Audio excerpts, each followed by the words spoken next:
कहानी का नाम अजनबी का रहस्य।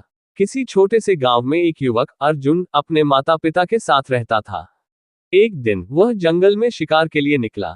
जैसे ही वह घने पेड़ों के बीच से गुजर रहा था, अचानक उसे एक आवाज सुनाई दी।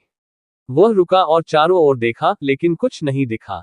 उसने सोचा, क्या यह मेरी कल्पना है, और आगे बढ़ गया। कुछ कदम बढ़ते ही उसे एक पुराने टूटे फूटे घर के पास एक व्यक्ति दिखाई दिया।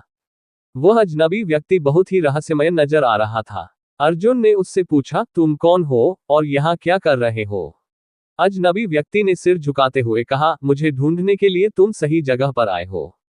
यह सुनकर अर्जुन के मन में कई सवाल उठे, लेकिन उसने कुछ नहीं पूछा। अचानक अजनबी व्यक्ति की आंखों में गहरी चिंता दिखी। तुम्हें यहाँ से तुरंत निकल जाना चाहिए, उसने कहा। अर्जुन ने हैरान होते हुए पूछा, क्यों? अजनबी व्यक्ति चुप रहा। फिर उसने एक खौफनाक आवाज में कहा, यहाँ जो आया वह कभी वापस नहीं गया। अर्जुन डरते हुए भी उस व्यक्ति के पास गया और पूछा, तुम क्या कह रहे हो? अजनबी ने आंखों में गहरी निराशा और डर दिखाते हुए कहा, ये घर एक अजीब रहस्य छिपाए हुए है। जो इस घर में कदम रखता है वह कभी नहीं लौटता। अर्जुन को अब समझ में आ गया कि उसे क्या करना चाहिए। उसने बिना किसी समय गंवाए पीछे मुड़कर भागने की कोशिश की, लेकिन अचानक दरवाजे से एक खौफनाक आवाज आई।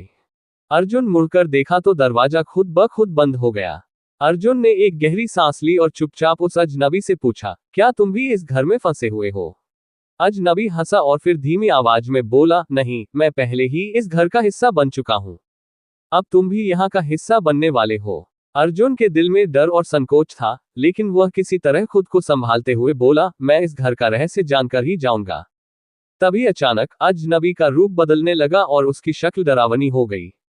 अर्जुन समझ गया कि वह केवल एक भूत था। उसने बिना समय गंवाए एक तेज कदम बढ़ाया और घर से बाहर की ओर दौड़ने लगा। किसी तरह अर्जुन घर से बाहर निकल आया, लेकिन उसके मन में वह अजनबी और उस रहस्य का भय हमेशा के लिए रह गया। कभी भी अजनबियों से बहस न करें, क्योंकि उनका रहस्य हमेशा आपके जीवन को खतरे में डाल सकता है।